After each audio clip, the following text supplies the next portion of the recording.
Hello, everybody. How's it goes? How are we doing on this wonderful, glorious Wednesday night and everything? So, normally this would be the day for a new Rollos episode and everything, where we continue on with the sadness after losing one of our characters, Bee's wonderful, wonderful, charming, and also very lucky PC Mila. But unfortunately, spoilers.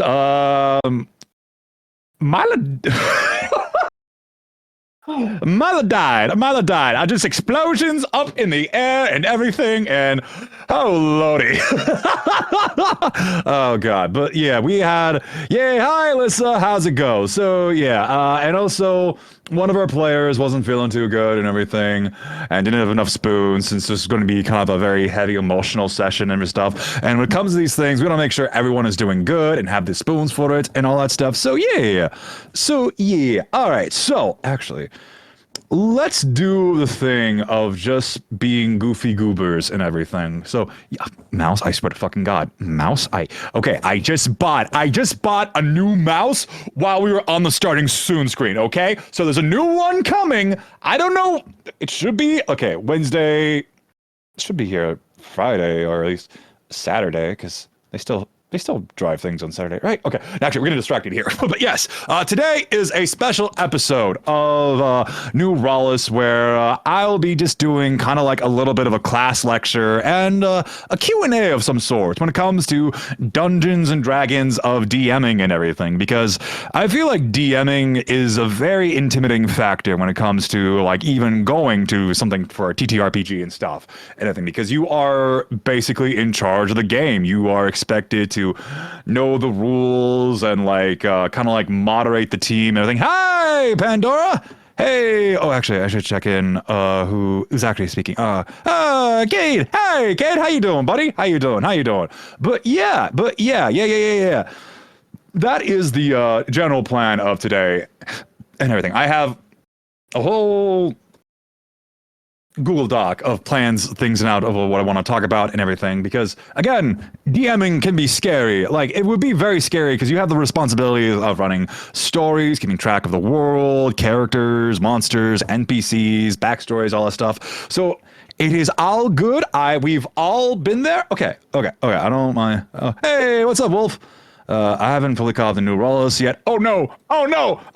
Please don't tell me you caught that last bit while I talked about what happened last session. So I might not hang out for long, but I want to say hi. I don't mind spoilers, but rather not be confused. No, it's all good. This isn't going to be a new Rollis session per se. This is going to be more of a lecture class thing of like how to DM and everything, because I always want to like teach people and offer info on like how to DM when it comes to TTRPGs and D&D, because it is very confusing. It is confusing, scary, and also overwhelming, but it is okay because I want to support the homies and give them the tools to help things out, because it's TTRPGs is basically community theater and all that stuff. It's an art form, and art is community, and you got to learn somehow, and best way to do it is hear it from people and provide those resources and stuff. So it's all good. All right, so first thing is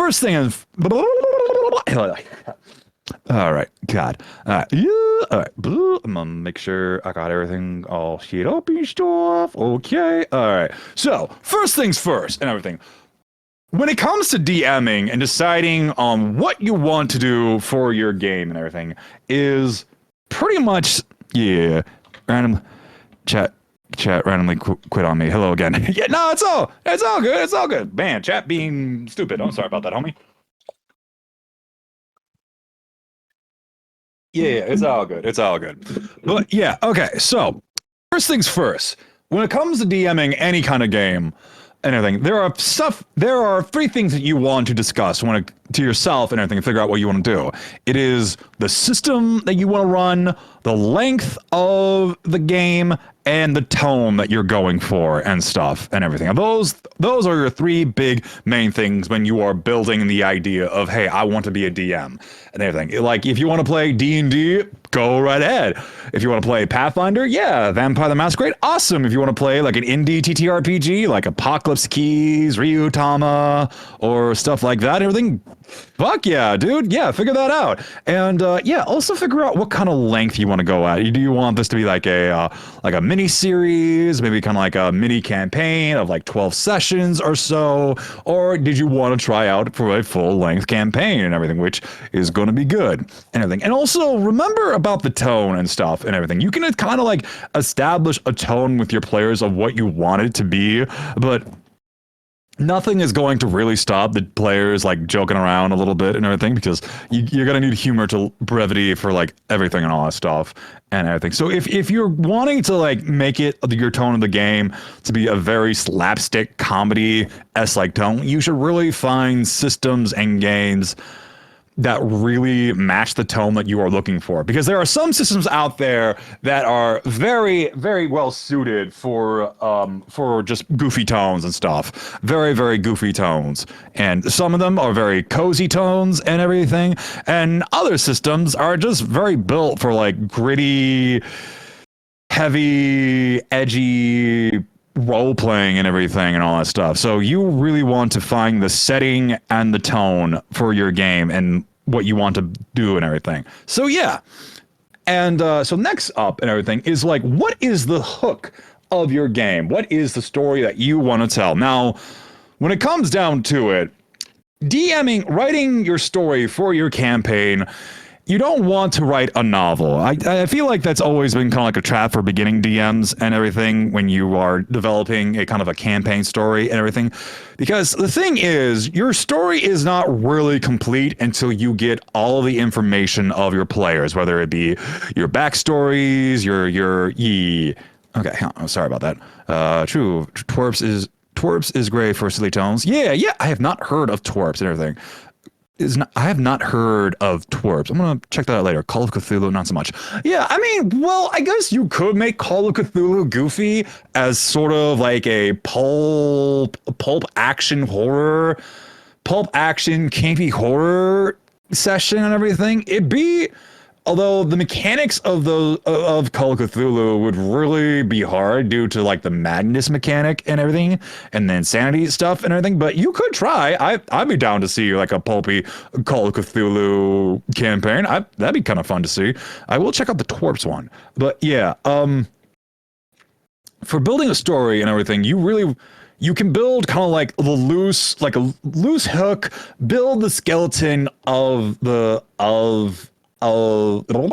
build the schedule. Well, you want to build a schedule for your campaign, everything, because scheduling is the true BBEG of all ttrpgs. I've seen some people run Call of Cthulhu as sort of mix between silly and serious. Yeah. I always land between silly and serious and everything. Like I'm very much a Brennan Lee Mulligan kind of like Scooby-Doo the hell of Call of Cthulhu. Oh hells yeah, that'd be really, really cool. There's actually a Scooby-Doo ttrpg called Mystery Gang and everything, which looks really, really fun and everything. I would love to play that with Tails Guild and everything. Yeah. Stands out for the world's easiest role-playing game system. It was a jokey stab. Oh, that is hilarious. Oh, that is hilarious. Okay, I have to check that out now. Thank you, Cade. Thank you. Okay, all right, yeah. But yeah, you want to build kind of like a skeleton of your plot and everything. Basically, you want to build the main focus of why everyone is adventuring and everything. For like New Rollers and everything, I pretty much wanted to do the thing of like, hey, me being a fan of like the 1920s, 1930s aesthetic and everything. You can also see Zelda in the background. I just realized that. Hi, baby. Hi, boo-boo. Hi, honey. Oh, you look grumpy. Oh, she looks very grumpy. Oh, my sweet baby child. But yeah, you want to build a skeleton structure of it, because with New Rollers, I built it on the concept of, hey, there are like 5 gangs that are running this town and everything of New Rollers, and it's kind of like a warfare mystery of like, okay, why are these gangs going at each other? What is their goal? What are they doing and all that stuff? Yeah, and Zelda has walked away. Zelda's got her cameo in, yeah, and all that stuff. So yeah, you want to build like the one main hook concept of it, And then when you get all your players in and solidify all their stories and their NPCs that are involved in their backstories and stuff, then you can start layering in a story a little more and be a little more detailed and everything. You don't want it to be a solid like a brick and everything. You want it to have room to wiggle and move around and stuff. Like Jello, like Jello. Make a Jello castle. Just wiggle, wiggle, wiggle. Oh lordy, but yeah. Okay, and then what you want to also figure out is and if you are and also, when building a campaign and stuff, you want to figure out whether you're going to be doing a module game, which is basically a pre-written campaign where it gives you everything that you need to do for a said campaign, the plot hooks, the missions, the NPCs, the lore, the characters, the bad guys, monster stats, even established encounters, and all that stuff. Or if you want, you can go completely homebrew and make your own story and everything. That is also fair and everything. You do what you want to do and everything. Or if you want to do a little mix of both and everything, like if you are a big fan of Curse of Strahd and everything, like you can also tweak it and like do something else with it and everything. Like personally, I want to tackle Curse of Strahd, but again, you guys know how much I hate Strahd. I hate Strahd with a burning fucking passion. I hate that motherfucker. But I would kind of want to like readjust things and all that stuff and just kind of like readjust things and everything and all that stuff and let the players know, hey, we're going to be using this module, but it's going to be changed a little bit from like from your guys' experience of like said module and stuff, and all that. So yeah, it's kind of like deciding on what you want to do. Homebrew is always fun because you get a chance to tell your own story and like world build and everything. But then you're going to also have to be really like careful of like how much homebrewing are you going to be doing in your said campaign of no modules and stuff, like how much homebrew are you going to be adding in of like special spells, items? Are you just going to be kind of like taking a hodgepodge, a little bit of everything and kind of like blending it into a soup or something? Yeah, figure things out. Yeah, homebrew for life. Yeah, I'm always like I am a homebrew person. I am very much camp homebrew and all that. And there's nothing wrong of like modules and stuff and everything, because some of the pre-written campaigns are pretty cool and pretty dope and provide pretty interesting story elements and everything. So it's like very cool. And you can also take elements of said modules and put them in your campaign and kind of like tease of be like, get the vibe of like, hey, did you guys want to try running this module and everything after we were done with this? And everything, and also modules also help out the DMs a lot. They've done the heavy work and everything. Like, look at Tales of Avantris with their big one, Witchlight, which is a pre-written module campaign, but how they've all been able to do such amazing stuff with it, especially the DM Nikki, of just doing such a good stuff, adding and making it really their own like Witchlight campaign that is completely unique and different. So yeah, 10 years campaigning-ish and a homebrew will still going strong. Hells yeah, that sounds awesome, dude. That sounds totally awesome. I want to take a homebrew will and campaign, but every time I sit down and try to make one, it's just fall apart. I have some tips about that. We are going to get to that. We are going to get that. It is a part of the lecture. I have it in my notes here because homebrew world building is tough and it is scary. Don't worry. I got you, buddy. I got you, homie. I got you. That's not one of my strongest points of writing. My strongest points is character work. Obviously it's character work, but we're gonna get there. Okay, but yeah. But again, yeah, okay, next up, you want to very much, like, if you want to be doing any D&D game or ttrpg game, you're gonna be needing safety rules and tools, and multiple session zeros, depending on what kind of game you are running and stuff. Like, for safety tools, I know everyone has always said, I know everyone's go-to is the RPG consent checklist from Montica Games and everything, which you can download for free and stuff. It is a good tool.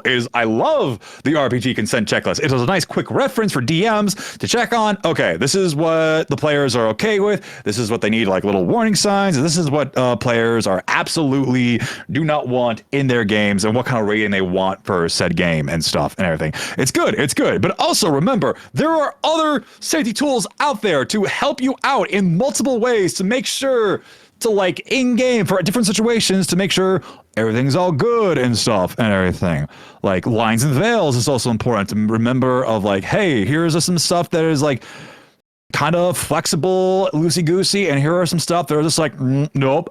Having the X card system is also pretty important to do, especially when you're playing in game and something comes up for a player or a DM. That is also an important thing to do. DMs can also throw in their own safety tools, consent checklists, and like their own X card stuff and everything, because they also get uncomfy as well. And when it comes to such situations, and yeah, in the middle of the game, if something comes up and you weren't expecting it to like hit you as much as you did, everything, you can just throw out the green, yellow, or red cards to be kind of like, hey, or like even like the throw the X card on the field and be like, can we take a break real quick and everything? So yeah, and all that stuff. Also, I also always remember to feel like whenever a big event happens in a session and stuff, as a DM, you really want to just like take like a quick 5 seconds to be like, hey, is everybody good? Everybody good? Everybody good? Because because those moments are cool and everything. It's easy to get lost in the sauce of the hype moment that's happening here, but also just be aware of your players and be kind of like, just double check and everything, because sometimes it can whiplash you, it can hit you, the adrenaline will get you good and everything. So yeah, okay. All right. And then for like session zeros, so typically when people say session zero, some players will get in mind of just like, oh, just have like one session zero and stuff. Not really the case. Not really the case. You want multiple session zeros. Speaking of session zeros, I have a game that I'm running that I didn't do any form of session zeros because it was my siblings and brother-in-law, so I didn't really need one. So far, everything seems great. But like, should I throw a session zero in our next session? Okay. Thank you for the follow. Okay. Okay, so session zeros, I feel like if they're kind of situational. Well, not situational. If it's someone that you really know, like family members and stuff and everything, and you have like a really good like understanding and vibe of what is cool and not cool with them, that's pretty good. That's going to take you far. But session zeros is not just like for doing like safety tool stuff. It's also kind of like a general kind of like check-in of like, all right, here where we are in the current part of our game and everything. What do we want to go forward and stuff and everything? Like have like session zeros of like whenever like an arc is completed in your game, when a act is like closed out and everything, when a big plot story moment has happened for said character, when like an important side quest mission kind of like is in like the same line of like a main quest and everything.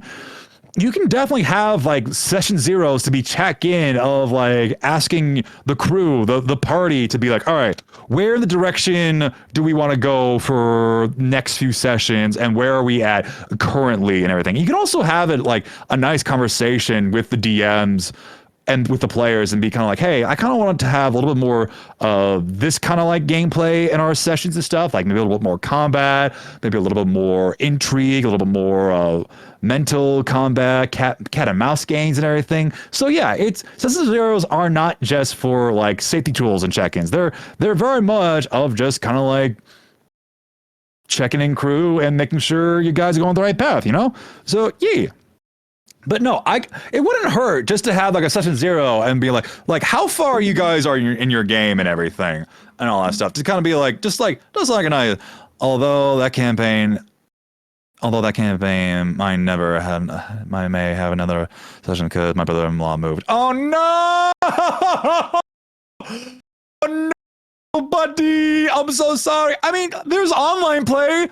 online play, Discord's a thing. Discord is possible. Roll 20 and all that stuff. That's also true and everything. OBS Ninja and all that and everything. Well, you'll find a way. You'll find a way for that campaign to continue. I believe in you. I believe in you. But yeah, okay. Okay, what's next? And everything. Once you have the player's backstory, you can build a solidified story. We already talked about that. But yeah, it's very important to figure out. It's very important to get your player's backstory and everything because they're really much are going to kind of reflect on the story you are going to be able to tell within the theme of the game that you want to do and stuff. We've been thinking about maybe trying to do like a Zoom call with them, but we'll see. Yeah, figure out whatever system works for you, buddy. But yeah, because with said players' backstories and stuff, you can definitely figure out of like, all right, what aspects of the themes can be kind of like intertwined and like reflected in said character and really have that be kind of like moments in characters' backstories that kind of like is like a reflection of their backstory and kind of like reflects them and kind of like reacts to them and stuff, you know. I always like that in part and everything because I'm a big fan of that. All right, so this will probably come this. Wow, what is with my tongue today? I took my meds today. I took my ADHD meds today. Oh god, we're gonna have like a compilation of me like short circuiting everything of my brain here, aren't we? Only if we have time. Only we have time. And listen, I don't want to like throw that out there. And I'll probably do that myself. Oh god. Oh yes. Oh yes. Me being the ADHD himbo. Okay. But yes. Okay. So yeah, this next one is kind of like a basic rule and everything when it comes to DMing and everything, but it's kind of an important rule. Have a basic understanding of your characters, of your players, classes, stats, and make sure to build stuff around said stuff so they can use their skills to help out in the encounters, interact in the story, and feel very, very like they're contributing to the story and everything. Because yeah, that's always something I always feel like that needs to be done to make sure and everything. Because like for me and stuff, I always feel good when there are moments in the game and stuff that really helps with the strengths of said characters with certain abilities that they're proficient in, that they're good at, or like feats that they have that can really help out in a situation or something, and like really have it to where they are contributing and moving the block and feeling like, hey, we are interacting with this world that is reflective on skills and things that we can do. That gets them more engaged in the story, and that makes them think of like, all right, if I can do my skills and abilities with this object and task or character, what else can I do with the world with my abilities and stuff for said characters? How are you able to do that? How are you able to do that from New Rawls? Oh yeah, okay. For New Rawless and everything, we do it through Discord. We have a Discord server and everything for everything for our games and stuff. And we also use because we're an AP, so when streaming on that and everything, we do it for if you're going to be doing an actual play of anything, general tip for any actual play DMs, for anything. OBS Ninja is also a good thing because then you can just kind of like take the sources of their videos and audios, put them in a browser source of your OBS or whatever streaming stuff you're using, and kind of like place it there and make sure everything's all good, because like Discord audio can be very, very, it's infamous for being poo-poo garbage and stuff. And the connection with Discord can also be poo-poo garbage because for some reason, Discord takes up a lot of memory RAM on your computer, even if it's like a high ranking one. And also a nice little tip for that for like audio stuff and everything, because if you wanted to add like extra like noise, like music and stuff, and to make sure to like, because people's like, not everyone's gonna have like the same mic setup and everything. So there is a bot you can use called Craig bot and everything. We use Craig on our server and everything. Craig is very infamous in our channel. It is a bot where you can like record the audio in a separate audio file, and it will like automatically like separate the audio file from the numbers of people in your like voice channel and everything, and put them in separate stuff, so that way you can raise and lower the volumes and stuff. Very, very good. Very, very useful. It does have a very loud introduction when you activate it. It does a little boop, boop, boop, boop, and like it will just say in a very robotic voice, "Now recording." And a little lore and everything. The running joke of everybody like in Tales Guild of just being like, kill Craig, or just like fuck you Craig and everything. But we're not. No, no, it's really, really good. Craig is also free. It is a free bot that you can use for your servers and stuff. So if you're an aspiring AP person, or if you're someone who wants to like do like recordings on like podcasts or YouTube and everything, that's also pretty good. No, Craig is a good boy. I may have flirted with Craig just a little bit of being like, hey, you know what? Yeah, Craig, hey, want to get drinks? Oh God, I'm exposing myself here. Oh God, but no, yeah. What I was talking about? Yeah. Oh yeah. Oh God. Understanding your character class, understanding the character classes and skills, and I think the build encounters so they contribute more to the world and get engaged. Yes, that very much.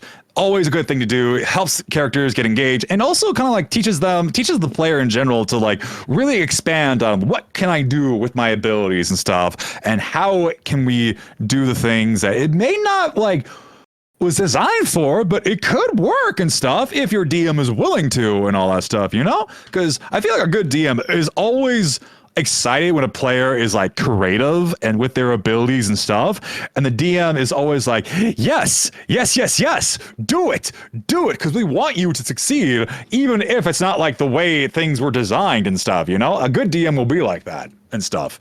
So yeah, and also with it and stuff, this also really implies with combat and stuff. So also remember of like abilities when it comes to like their like spells and attacks that affect combat, to really make them feel like they are really contributing to combat and everything. Because there will be some classes and builds that people may have made for their character that's not really like not really combat focused or anything. Like maybe they're like kind of like a utility person and everything, and buff and all that. So you really want to take those in factors as well. So that way one character who's not really designed for combat and everything is still contributing to fights and stuff, and doesn't feel like a person who has to like spam said only one movement and stuff, you know? So yeah. Okay. All right. If I'm going too fast, also let me know and stuff. Feel free to let me know and stuff. I know I can go quick and fast with my words and stuff. So yeah. All right. What is next? Okay. All right. Okay. This is also a good one. Everything. So this also kind of falls into talking with the player's backstory and stuff and everything. Okay. Why am I holding this off-brand Neospore in and everything? It's kind of like a nice shape and everything to like hold everything. You know what? I don't need that right now. I'm gonna hold my bracelet. Yeah. Okay. But yeah, with characters' backstory, you want to like have like a nice conversation of like, all right, what are we thinking for characters' backstory? What are we thinking of like their arc and everything and all that stuff? How do they meld into the world and all that stuff, you know, and all that stuff? And every once in a while, you'll just have like a player that'd be like, you know what? I'm just gonna go with a character that doesn't remember much about their past and stuff, and you can like you have free reign to like go crazy with my backstory and stuff. This is a gold mine. This is a gold mine for DMs to be like, oh yes. But I think it's also good to remember with the facts of, yeah, you are like putting in the holes that your player said you can fill up and stuff. But remember the fact that that character is the player's character. It's not yours. So if there's an aspect of the backstory that you gave them and everything to the player as a nice surprise and twist and everything, to be like nani and everything, and the player is like, hey, I really want to like check out like this aspect of, like you said, in the backstory of my character and stuff. Can we do that and all that stuff? Or if there's a direction that you really want to go with and everything, you very much go hells yeah, let's go with you, because this is your character at the end of the day. I'm following your lead and everything. Like with Zelvi and everything, Attack on Morgan said very much of just like, Zelvi's got amnesia, woke up out of a coffin, have fun and everything. And I was like, yeah, cool. So poor Zelvi going through the ringer and everything and all the crazy stuff and everything. And like, we had a conversation of kind of being like, hey, of Morgan kind of like, hey, there's some things I really want to like do with Zelvi with all the stuff we've gotten with her now, especially with like Ren and everything. Can we do that? And I was like, yeah, of course. And I am so glad we did that, because we were able to make other Zelvi, who was in the beginning Ren, into like this cool, fully fleshed out character and everything. It's just so good. And it's like, it's very, very good. And it also gives you like the reminder that stuff like D&D and TTRPGs is a communal, cooperative story that you are telling with others. DMs are telling the story. They're more like guides. DMs are guides. They will guide you in certain areas, and if there are requests to go in certain areas and stuff and everything, you take the players along there, but at the end of the day, the players kind of like also give the directions of where to go. Hi, Oswin. How's it goes, homie? How you doing? That's a cute email right there. What is that? A crow and a blankie? Oh, it is a little crow and a blankie. Oh my God, look at that. This is a little adorable. Oh, it's adorable. Oh, that's adorable. Oh, that's adorable. That is so cute. Oh, that is so cute. It's a little dude. It's a little dude. Little dude. Okay. All right. Oh, okay. Yeah. And the crow's dancing. Love it. It's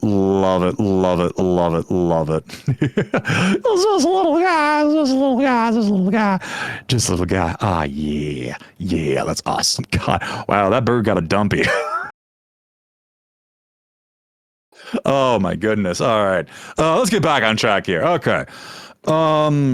So this is one of my favorite elements when it comes to like storytelling and D&D and stuff and everything, because I feel like the DM is like the narrator, but the narrator isn't a Deadpool comic. Yes, exactly. I think that's a very good analogy, because Deadpool is like the driving force of the story and everything, and the narrator exists and everything, and even like there are even moments the narrator's like, all right, let's go here. You're supposed to go here and everything, and like Deadpool's like, you know what? Chimichangas. I'm gonna do this, and then do my bisexual. No, not bisexual.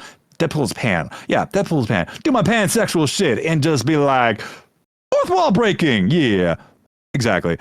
Yeah, my DM isn't a guide. She's a menace. I love her, but she keeps trying to kill my little guy. Yep. No, that's fair. I mean, to be fair with the DM and everything, we don't want to like, we don't have the desire of like, we don't start the session of like, yes, I want to kill this player and everything. Like, no, we're just like thinking of the way of like the bad guys would do and everything. Like they'd probably be like, this character has to go. All right, pew pew. Looking at Harlan. I'm so sorry, Jack. Oh God, Harlan has like almost bitten the dust so many times. I don't know why Harlan has been like the target for most of this shit that has happened to them with like Apple, with like fucking with Apple, with fucking almost dying from the Rakshasa, other Zelvi, the Rakshasa again. And now Kenneth Edward. Kenneth is so obsessed. Yeah. I'm just with the next chapter of the story. Yeah. He's a tank though. He was okay. Yeah, so he's okay, cool.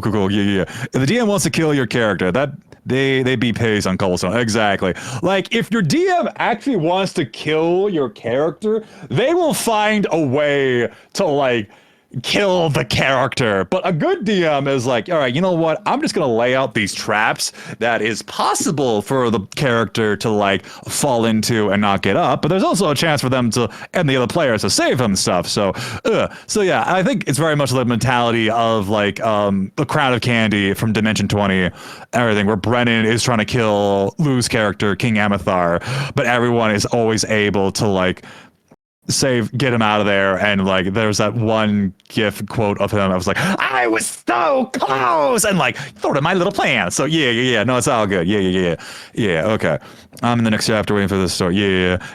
I okay. All right, I'm gonna give you a little insight with Kenneth and everything, with Kenneth and Harlan. Can I do a little insight? Yeah, we'll do a little insight tangent of like New Rawls, NPC psyche and everything. I feel like Kenneth is like possibly I don't know. I feel like Kenneth is kind of like an alternate path that Harlan could have taken and everything. Because he's also a pretty charming dude. He's a charming, he's a charming dude. He's got a high charisma stat and everything. Because Kenneth is a fuckboy and everything. But I think a lot of aspects of Kenneth could be kind of also be seen in Harlan in some ways.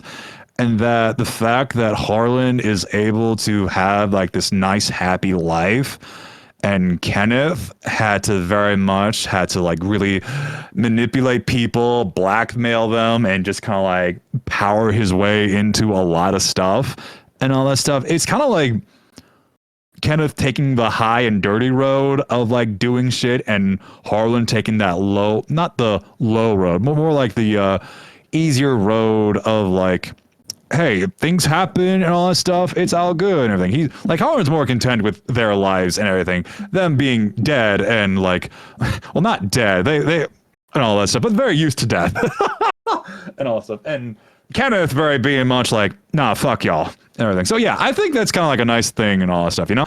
To be honest, I kind of had no kill request from my DM because I'm like too attached to my guy. I kind of told her if he died and lost all the death saves, I want to have the option to bring him back ASAP because of me is stressed. She said it was fine, but my other players like, if I die, so be it. Sometimes I feel bad. I guess I do have a pretty understanding with my DM who can see. That's always good. That's also an aspect I didn't put in my thing and stuff. Yeah, no. Let's talk about before we move forward the subject I wanted to go next and everything. I feel like player character's death is also an important thing you should be discussing in your session zeros and stuff, because we play these characters in our games for long periods of time, for multiple weeks, months, even years and stuff. So we get attached to them. And everything. And like, you have to have a conversation with your DM and everything. And a good DM should also be like, all right, how do we feel about character deaths and everything? Like, how do we feel if they die and make a new backup character? Or would you guys want them to be brought back to life? Or would you guys be okay with like a character death and everything and be okay with like making a new character? But if that character if we find a narrative way to like bring the character back and in a nice, satisfying way to like bring them back to the plot and everything, that's also a factor and everything to do and stuff. And the audience does get attached to said players and stuff and everything as well. Like Critical Role has done the same thing and everything. Spoilers, I'm not going to spoil the thing, but there have been a lot of instances of favorite characters dying and them being brought back in ways and everything. So yeah, that's also an important thing to do. Yeah. Hey, Lindy, how's it going? We're having a DM lecture class and everything. So yeah, how you doing, buddy? Yeah, I've been playing my character since 2019. He's like my child. I think it would cause me physical distress. It came up once on Combo, and I felt so horrible. I had to talk to her about it because I felt so dumb. No. Don't feel dumb about that. Do not feel dumb about that. Do not feel dumb. Like, okay, like role playing games like role playing is a double-edged sword. It's a double-edged sword because you are role playing. You are role playing, and the fact that you are just like, and role playing is a form of acting. I would kind of say it's kind of like maybe in my personal acting experience, I feel like role playing is a very almost diluted beginner friendly version, a beginner safety version of method acting. And method acting can be very, very hard on the psyche and everything. The correct method acting, not like the extreme bad method acting and everything. There's a correct way to method acting, surprisingly enough, and everything. But yeah, with like role playing and playing them for a long time, you develop a special attachment to them because you are writing the character as it goes. You have developed them and everything. You are the author, and you want your character to succeed and everything and all that stuff. So, and if you don't want them to die or anything and all that stuff, and if that makes you stressed out and like sad and everything, that's okay. That is okay. It is your preference. It is your game. You play the game of how it makes you comfy. And the DM, a very good DM, will be like, hells yeah, I respect that, and will make sure not to do that and everything. There's other ways you can put a player's character in danger without like the threat of like the big death and everything, you know? Yeah, I think different forms of like text RPG, I can have a character die during text RPG. Yeah. Text RPGs, I feel like there is like that wall of like barrier safety of like text, of like, it's just like writing things out. You don't get too attached and everything. Yeah. No consequence of D&D is like, D&D is live. It's person, it's face to face and everything. And you build that emotional connection and bonding through other people and stuff. So yeah. That's it for campaigns usually, and any other campaigns. Yeah, like for me personally, I am okay with my characters dying and everything. I am totally okay with them dying. I'll be sad and everything. I'll be very, very sad, but I'm also be kind of like, hells yeah, because the chances of my character like haunting the narrative in some way of that would be like really, really cool. I think for a one shot, I'm like, what the hell? Yeah, I think especially for like a one shot and everything. I'll also be like, hey, if I die, I'll be okay and everything. Like, I'll probably be a little more risk it. I'll probably be a little more reckless in a one shot in general, but other campaigns and stuff, a character dies, they die. It'll be sad, but then I'll also have a chance to play other characters I want to play and stuff. But yeah, I'm glad we had that conversation and stuff. So back onto this other things and stuff. Okay, all right. So this is something I always like to do in my games and stuff. Just to put it into context, she would let herself get kidnapped on purpose just to suffocate at the end. Yeah, okay. Well, I've come up with a fun concept for... Oh, sick. Oh, awesome. Can't wait to hear about that. Yeah, okay. So when you are DMing and everything, I am always a big fan of like adding the small details of things, because when you add the small details in your descriptions, in your character choices of how they act, facial expressions and environment and stuff, I've named her Mavis. Hells yeah.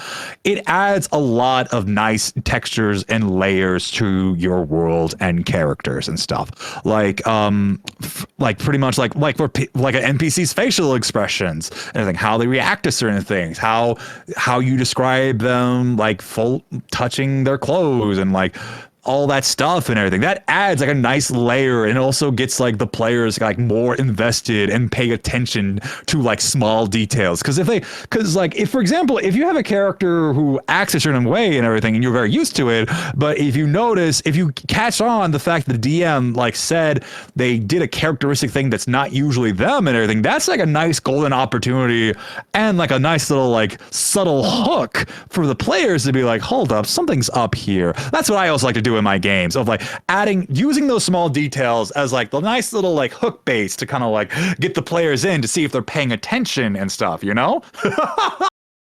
Because then that gives them the opportunity of like, hey, can I do a perception check or do something real quick to check things out? And that's just like, yes, yeah, very much, very, very, very, very, very much so. So yeah,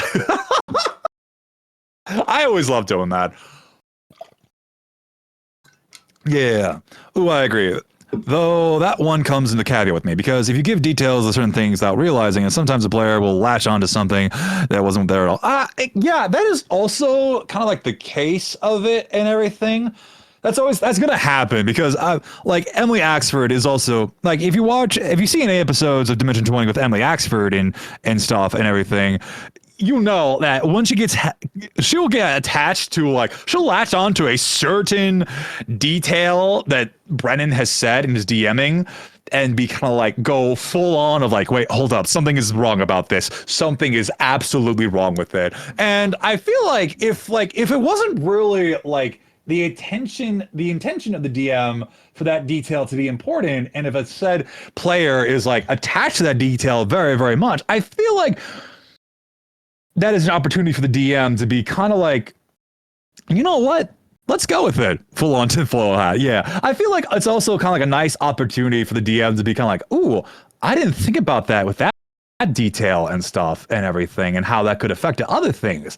Let's actually build on that and everything. And when you get it more solid and stuff, you can make those like details that really had no hooks, but it's still attached to that said player, more of a contingent, consistent line that they can follow and stuff. Because Brennan had also done that with like also moments of like campaigns in Dimension 20 with Emily Axford and stuff. Like, goddamn, I fucking love Emily Axford so fucking much. Just she is like the dangerous smart player for real. Dangerous smart, dangerously smart. Yeah. Yeah, I like doing little things narratively like that. Yeah, definitely. Okay, actually, hang on. I did one shot at DM, and I had two siblings, and one was a girl, one was a boy. I described them as identical twins as offhand detail. Halfway through one shot, wait, someone was like, "Wait, identical? Is one trans?" Sure enough, it was specific coin put on the specific. But yeah, definitely. Yeah, like that kind of stuff is also important as well when it comes to representations and stuff. If you're figuring out like how do I represent this one character and all that stuff and everything. But I also feel like it's kind of important if there's a specific thing when it comes to like setting that you want to be clear on for the characters and stories and audience stuff, be clear about that. But if it's like something you kind of like also want to like add in with the sauce and spice of be like, and the players catch on and be kind of like, exactly, and all that stuff, you know? So yeah, all right. Yeah, it's very much the house. It's very much in the house rule of storytelling of show, don't tell. Yeah, it is very much that. You can learn a lot when it comes to the form, what comes to that rule of show, don't tell. Showing the action of what happens in the environment and stuff doesn't mean just kind of like showing like all the stuff and characters. It's showing of how the environment is not infected, is infected by other things in that environment. It's showing how characters interact with other things, whether it be big, small, their personal stuff, other NPCs and everything to do that, you know? So yeah. All right. I had done that game. I have done that in a game. Player kept latching onto every mention of dwarven architecture when I was in fact mentioning it because dwarf stuff was rare and valuable, and they ended up uncovering conspiracy I created on the spot because of their Oh hells yeah! I love that. I love those storylines. Honestly, I really do love those storylines of like seeing players going head on. Of like, hang on. There's a conspiracy theory here and all that, and you're very much like, no, there's not. But in the back of your head, the little DM devil in your head, it's like, but what if there is though? What if there is? And we can just totally just fuck with them and like see if I can catch on and solve this conspiracy theory, you know? And you're like, we can do that. And the little angel DM on your shoulder is like, yes, do it. Yeah, very much so. Very, very much so. Yeah. All right. So yeah. All right. On to the next one. Okay. Yeah. I made my character, my DM, always put on his jewelry makeup when he's feeling happy and makes his charisma better because my DM picked it up and decided that, oh, that's actually cool. Okay.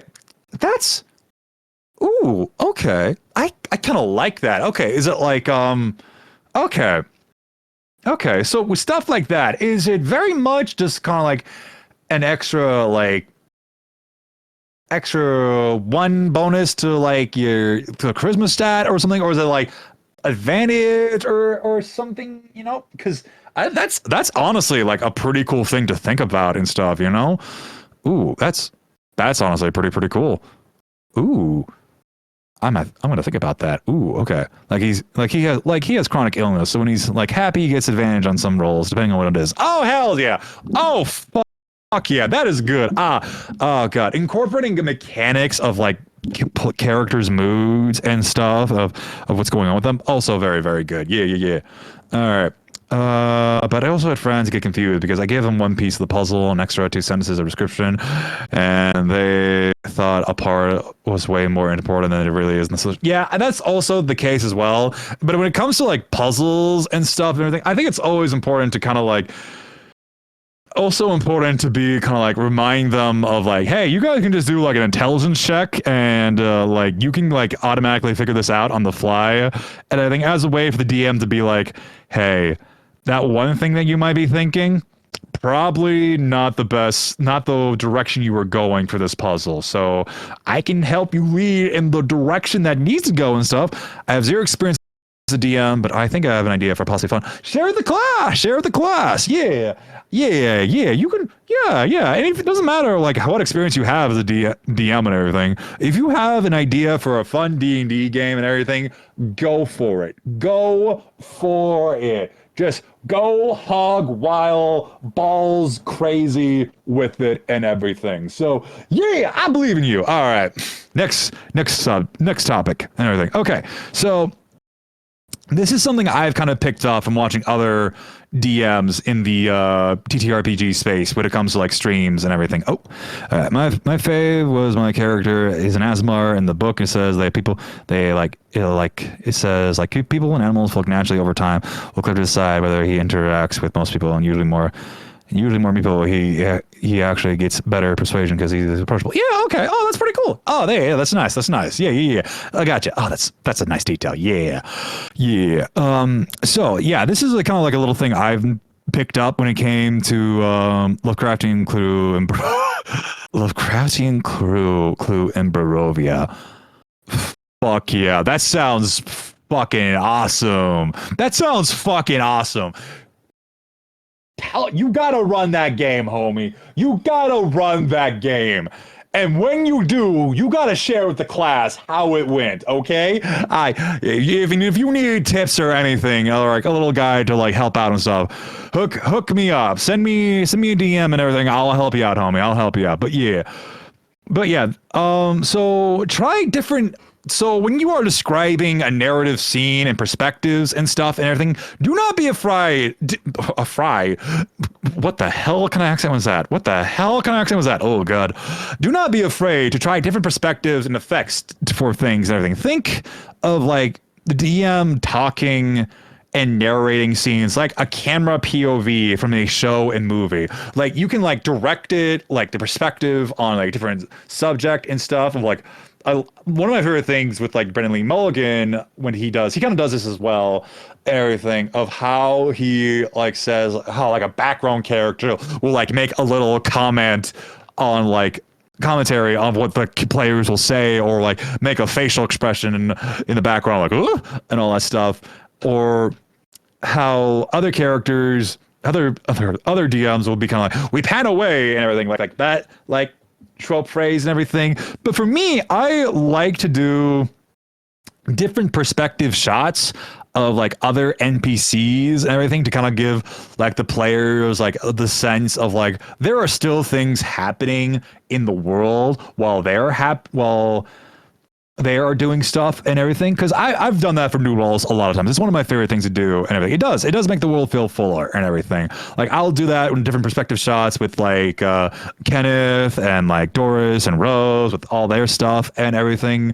But if you're doing stuff like that, the maximum amount of minutes you really want to do with it is 5 minutes. 5 is the hard minutes of it. Because if you go too long of describing a scene that doesn't have any of the characters going on, unless if they're like scrying or if they're witnessing it invisibility and stuff like that or hidden, then it doesn't really feel like the players are like interacting with it. It's like a nice little bonus cutscene for the players to kind of enjoy and be kind of like, oh, this is like a so this is what's happening in the background, but our characters don't know what's happening. So it's like it's also kind of like a way for like the players to be like, all right, how can I get my character to know about this outside information as an audience that I found out about it to kind of like be able to like get the same wavelength as their character is, you know? All right, let me check in on you.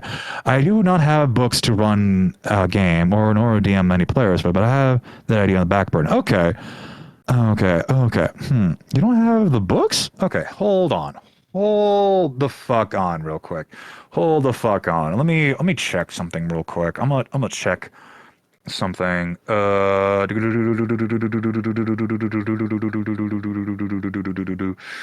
should have all right, bup. Bup. All right. Do I not? I thought I at least had. Come on, come on. Where are you? And I'm so sorry. I don't. I thought I had some. Okay, maybe. Okay. Oh, no. All right.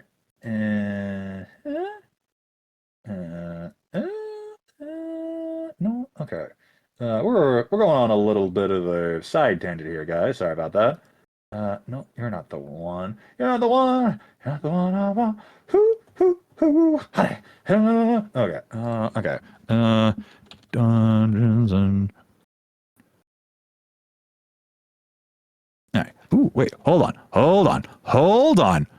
Okay. Hold on. Hold your horses. Hay is for horses. Hay is for horses. Hay is for horses. Okay. What? Why is it in that file and stuff? Okay. All right. Hang on. D 5e. I do not. Okay.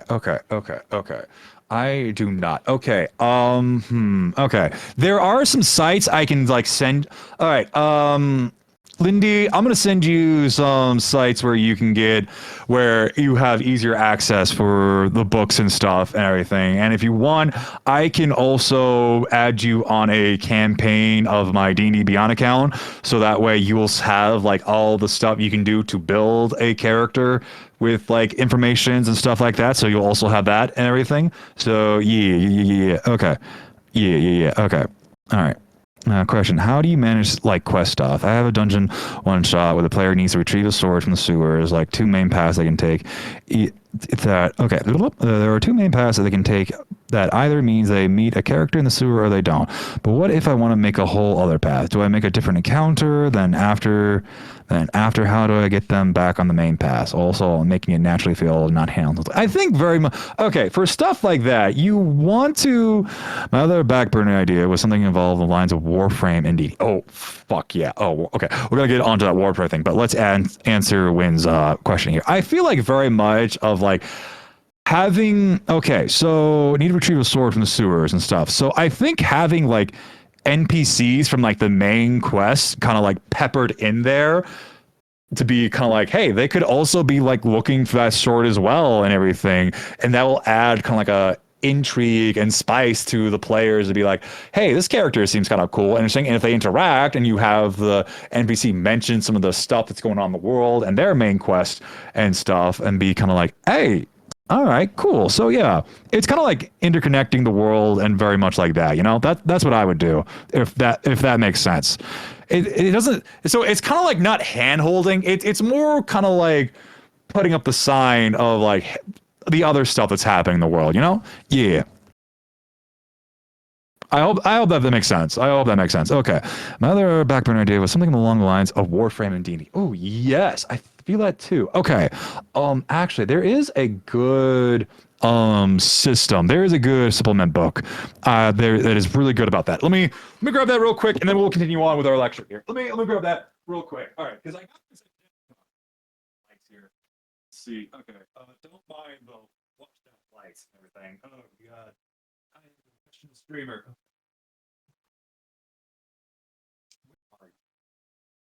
Where are you? Where There it is. Okay. Okay. So, look at like Warframe with it being very sci-fi. Hi, hi ZZ. Hi ZZ. Hi ZZ. Hi ZZ. Yeah, yeah, yeah. Yeah, ADHD, ADHD and D. Exactly, exactly. All right. So, okay. All right. Okay. Okay.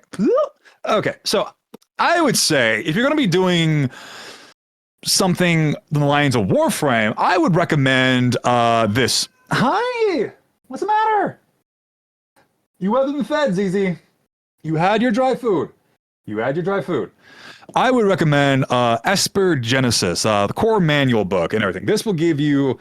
This is very much of like, hey, D&D sci-fi and stuff. It has its own races, its own like features, classes and stuff that is very sci-fi-esque and everything. So I would say this is like a nice, cool system to not system because this is like a supplement. Yeah, it's 5e compatible, so it's something you can do and stuff. I will recommend yes, Esper Genesis.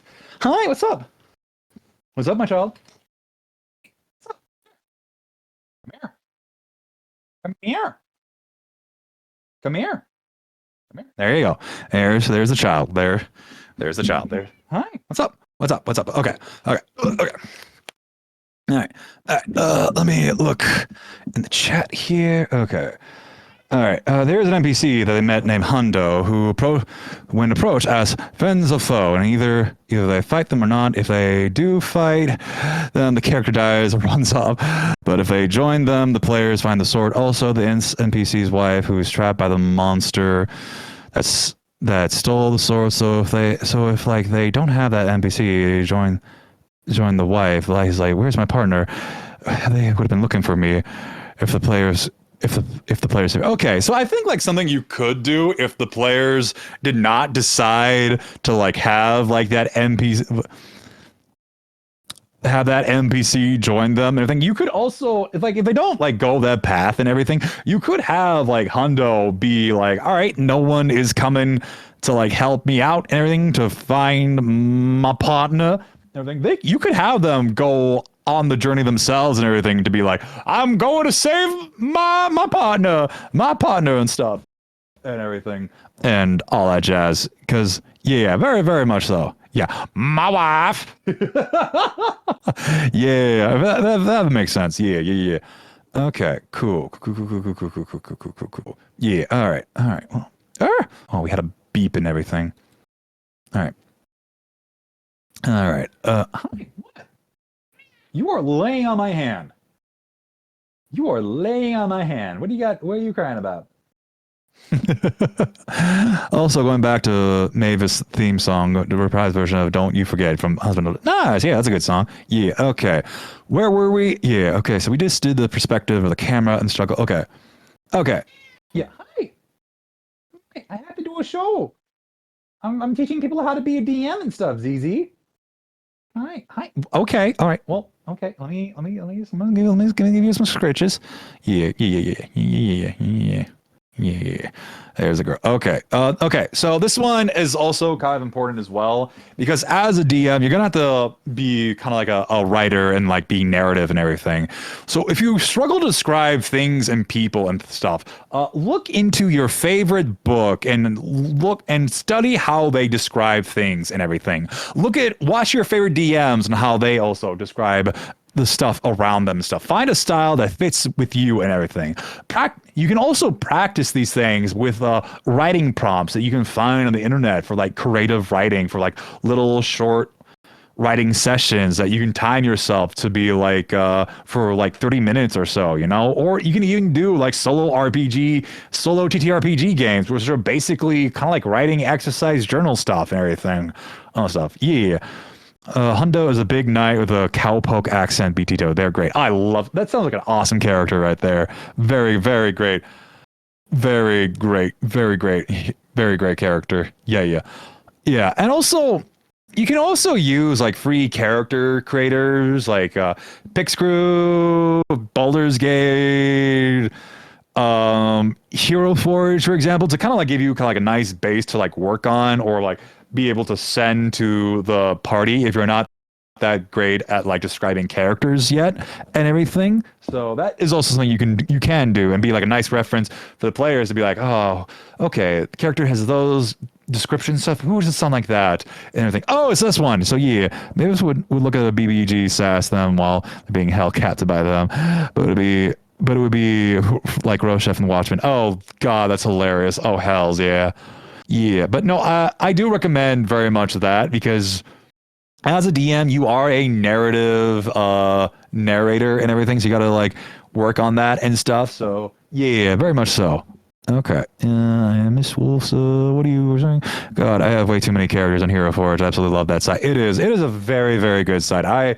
I do love Hero Forge. It is a very good tool to use so when you're building up a character and be like, all right, how do I want them to look like and stuff and everything. It's also free. It's also free, so you can do that and be like, hey, artist friend, I'm not good at describing characters, but I have this Hero Forge for you to do and everything, and the artist will be like, bet, thank you, and all that stuff. So yeah. Standing at 4'9" and not being scared. Love it. Hells yeah. All right. So this one is also a good one to think about when you are DMing and everything. And that is, so there are 2 rules of being a DM and stuff. All right, hang on. Let me put the child. Okay. She good. Okay, she good. She happy. Look at my child. She just sleepy. She's just. Oh, you okay? All right. You want more pets? Okay, you were fine like for a minute ago. All right, but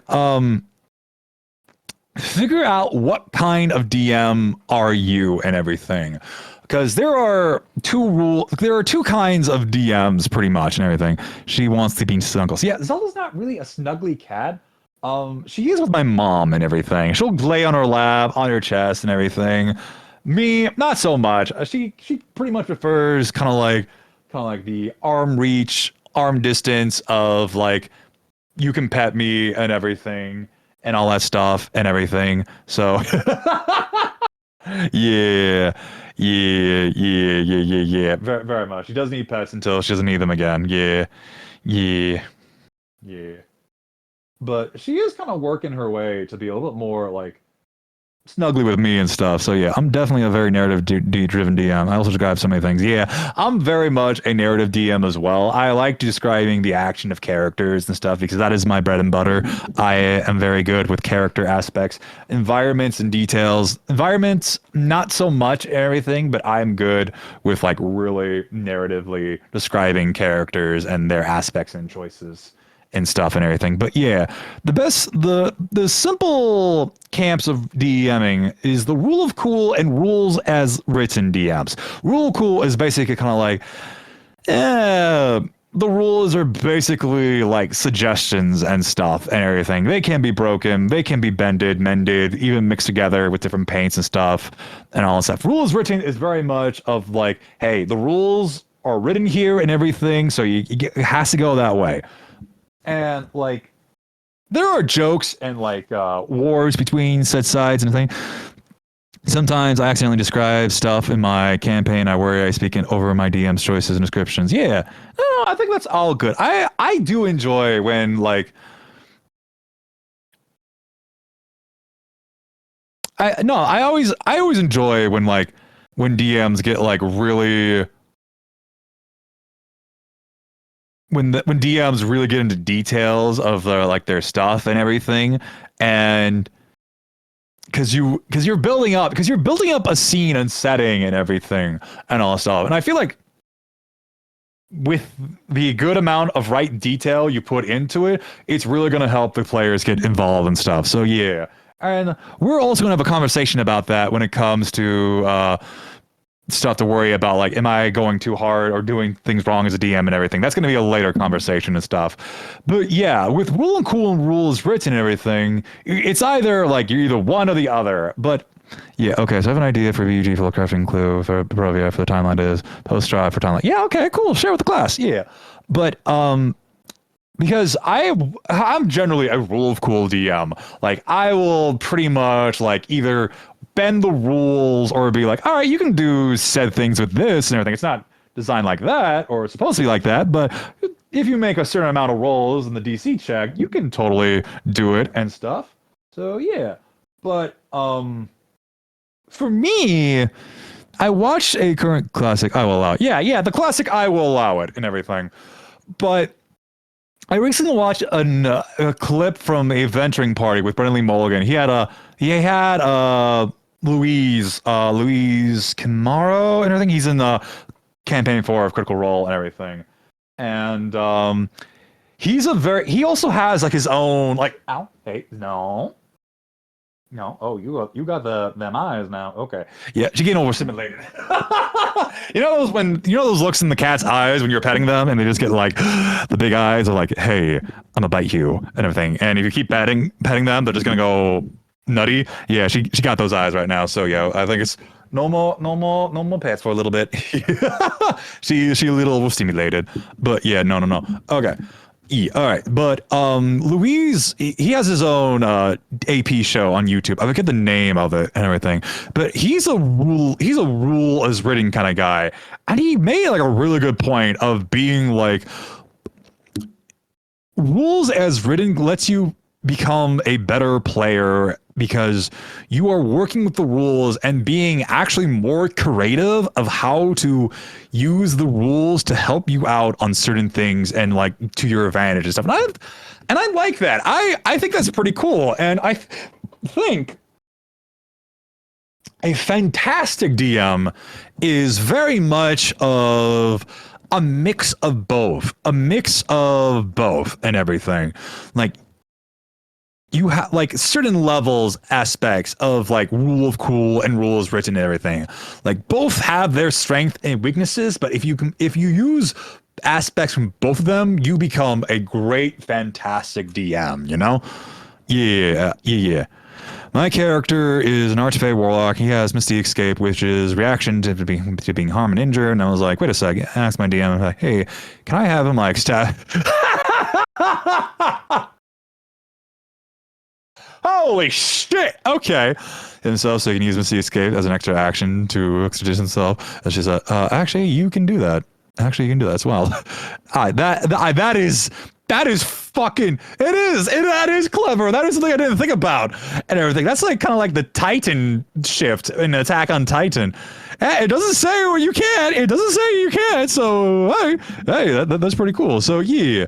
But no, that is kind of like my approach when it comes to that thing and everything. So, yeah. Okay. So here's something that's going to happen to every DM out there. Doesn't matter. Okay. BBG, human in theory, host of an elaborate party of what was once straw. A party and suddenly down run out palace. What was once Straw's estate to show respect for the spirits of the dead. He has slightly longish hair and reaches over his ears, but don't go below his shoulder. Ooh, okay. Last session he used it again, like that, but he had to. He had so. That's hilarious. Oh, that's hilarious. Okay, I'm very interested at that, Lindy. Oh god, that is hilarious. Okay, but so yeah, this next thing is going to happen to every DM, no matter how good are you, how much experience you have at DMing. It's going to happen. So not everything is going to go to plan. The best laid plans will go awry because we are playing games with dices, and I don't know if you guys know this, but dices are unpredictable. They are very unpredictable. You can like control it in some way with the modifiers and advantage and everything. But sometimes the ratio and the chances will not go in the direction that you expect them to go, or players' ideas and choices will go in a way that you didn't expect and will completely crumble things and everything. Yeah, okay.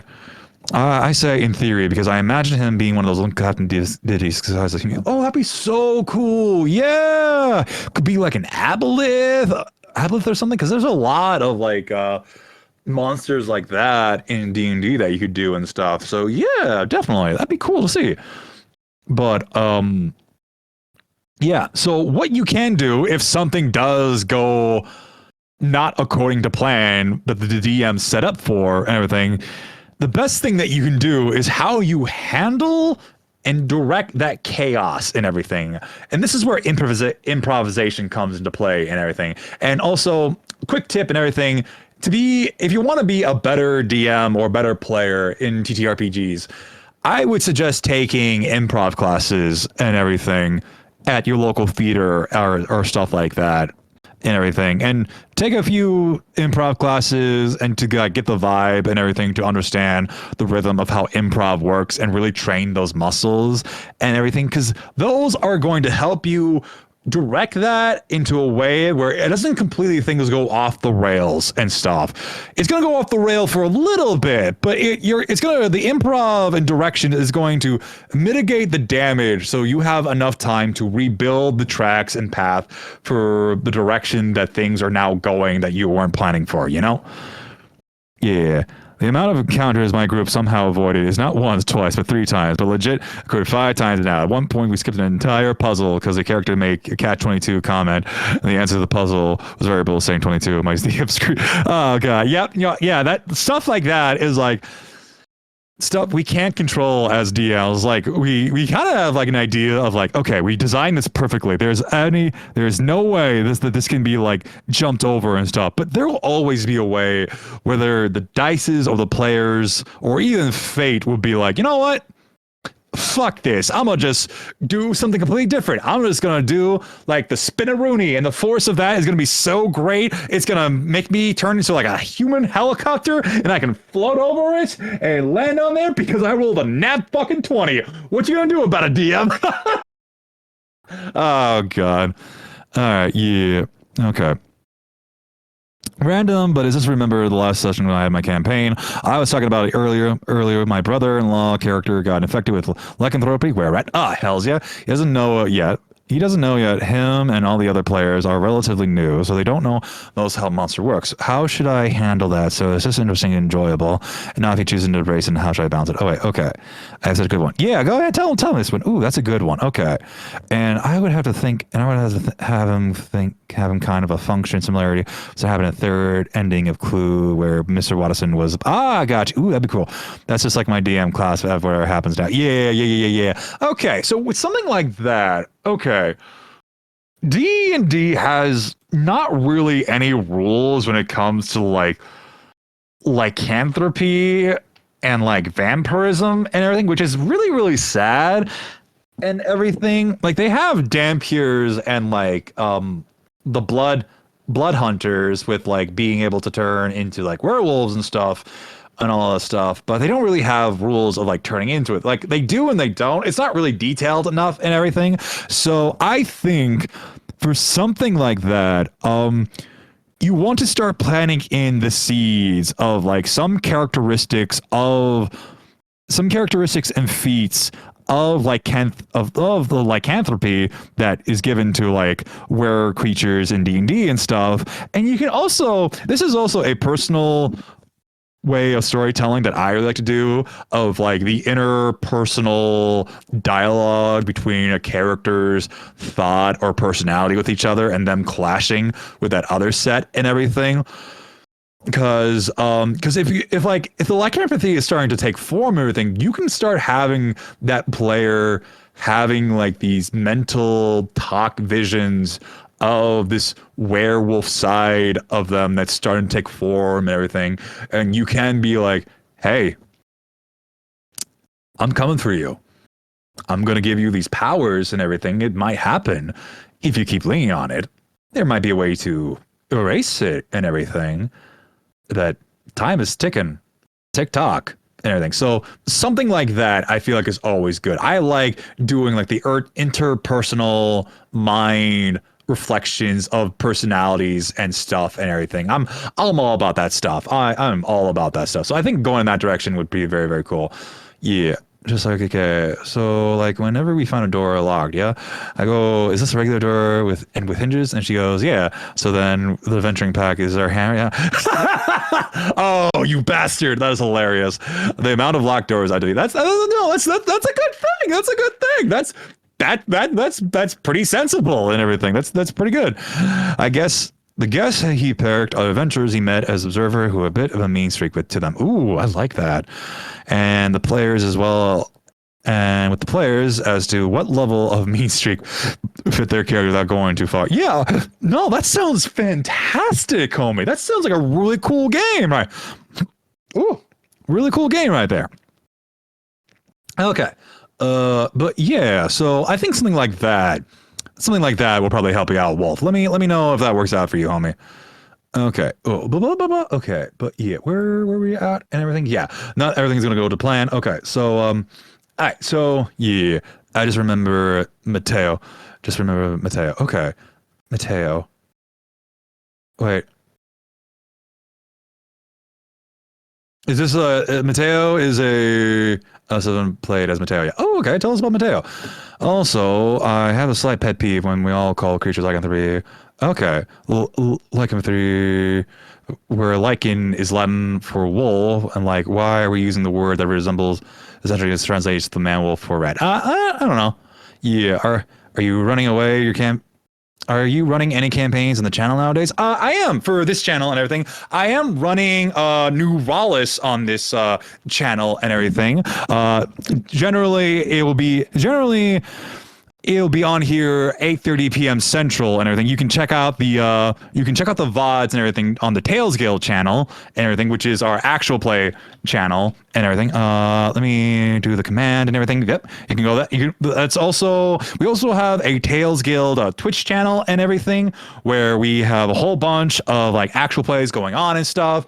On the Tales Guild YouTube channel, we have other D&D and ttrpg shows that's been going on and stuff, like Tales of Ages, which is a just like a classic fantasy D&D campaign run by B Does D&D and everything. It has members of New Rollis in there as well, with Hans Kate and Cospengu in there, with the main cast being Abigail the Nerd, Sequo, Jay, and Cosfingu and Hans Kate and everything. Yeah. That sounds yeah. Oh yeah, I feel like I'd love to play a one shot with you sometime. That would be cool. Do you do any sessions on those like higher DMC stuff? I've been okay. Okay. Okay. I have been working on rebooting my not let's play. I have been working on rebooting my start playing profile and everything. I did started one on like the beginning of summer here, but when I was searching for a job, and like I didn't do the best job of advertising it and everything, and I kind of like got really sad and demotivated and with the stress of like finding a job and everything. But I am reworking on like setting that up and like getting back in the drive of like, because I'm currently working at a grocery store as like a floor cleaner at night and face shelving, and I don't like it, but it's a job to help pay my student loans and stuff, yeah, and all that stuff. But I had a talk with a fellow D&D creator who helps out with management stuff and everything, and I told them about me wanting to start playing and like being a professional DM as well to help pay the bills and everything, because I feel like that'd be like a job that I would enjoy to do and everything. And they gave me like a whole bunch of tips and tricks to be like, hey, this is what you can do and everything to help advertise that and everything and all that stuff. And I got ideas for that and everything. So it is on the docket. I do have a start playing one. I haven't touched it in a long time, but within like the next few weeks, I'm going to be working on getting that set up for people to play with me and stuff. And I would like to, for my start playing thing on there, to be more kind of like a place of like how to learn how to play TTRPGs and stuff like that and everything, because I really want to help people to learn how to do that and stuff and everything, you know? Yeah. All right. He's in the social transitioning phase of masculinity. He still looks very feminine, but he still is using him. Okay, cool. That's cool. His wolf companion helps him. The medicine delivers customer. Oh, that's adorable. He offers free medical treatment and offers charges a copper too. Oh, fuck yeah, that's awesome. Only reasons that was to pay for medicine. Otherwise, he would give him medicine for free. Oh, hells yeah. How often do you like to do one-shots stuff here for peace, or do you stick with main campaigns and whatever? Okay. I would like to do one-shots and everything and all that stuff. and everything. I know we're pretty stacked on stuff with tail skill, with stuff we got planned and everything. But I would like to do just like maybe like random one shots with for peeps for peeps and like even like followers and stuff on here and everything. I should look into like doing something like that as like a reward or something for people to do on here and stuff because I feel like that'd be pretty cool and everything. I and I have like DM'd a whole bunch, a lot for a while now and everything, especially with like new rollers and stuff. And I do have like a home game where I am a player and stuff, but I would like to be a player in an actual play on like streaming or like YouTube or podcasts and stuff and everything because I do love DMing. I think I prefer being a DM than being a player, but even as like a DM and everything, you got to have like those like moments where you get to be a player for like an actual play to do things, you know? So yeah, but no, I have like considered doing the, one shots with peeps and everything. I should like look back into doing something like that and everything. But so yeah. Well, I'll keep you guys updated on that and stuff. Yeah. Okay. He also hunts small game. He also hunts small game ethically, separating the pelts and meat. Oh, wow, that is like a cool dude. God damn. Also, a character service animal. Yeah, my favorite character has a familiar who's a service animal. She's a flying. Oh, hells yeah. Oh, that's awesome. That's so cool. Okay. Hi. Hey, failure in motion. Hi. Hey, what's up, homie? I feel that I've been DMing for my group, absolutely, but I find myself wanting to be a player with them quite a bit. Yeah, and I think that's also something as a DM you also need to think about as well, because you can be the like forever DM and everything, but every once in a while, even the DM gets tired of DMing and wants a break and be a player as well and everything. I think that's also why there'll be sometimes a DM will have like an NPC that that'll be kind of considered like a self-insert character. It's not like a self-insert, like a self-insert PC to interact because they want to like play with the players as well and everything and all that stuff, you know? So yeah, I just loaded BG3 and I forgot I just got absolutely wrecked by the Doug here. Oh, you got to that part. Yeah, everyone very loud except for Gale, who died and was brought back with the scroll. Yeah. So I have a story tomorrow when we go live. What happened in D&D? Okay, cool. Can't wait to hear that. Also, I'll be down only enough for like 2 more. I'm down. Okay. Yeah. Okay. To be honest, I totally love a DM to have like a main character that tags along with the fights. Yeah. Oh, he also keeps some of his hunts for him for food, and he helps his boyfriend's hunger. Yeah, awesome. Love it. Yeah. Okay. Yeah, so side tangent aside and everything, let's get back on track here. Let's get back on track. Those are good things to talk about and everything. So yeah, thank you. Okay.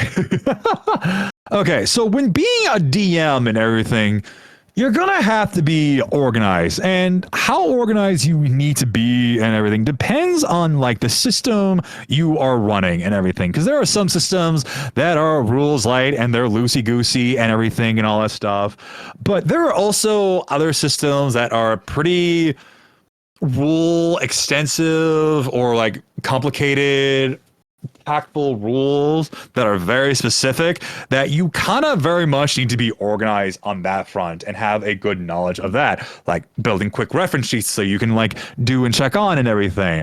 And also being organized also means that you need to very much have like a place where you can dive in and dip into your specific lore of your world, the NPCs, certain spells they have and abilities, or like even like battles when it comes to like fight encounters in your games, because fight encounters in your games can be either really overwhelming or really simple depending on how many monsters you are fighting in said game and everything, because said monsters and everything will have like different like tactics and moves and stuff, so you want the quick reference guide to be kind of like, all right, here's the game plan for these encounters and stuff, what their tactics are going to be like in your notes and stuff and everything, to make sure you have an idea to keep up and everything, so fight doesn't get dragged on and you lose momentum during the fight and stuff and everything, you know?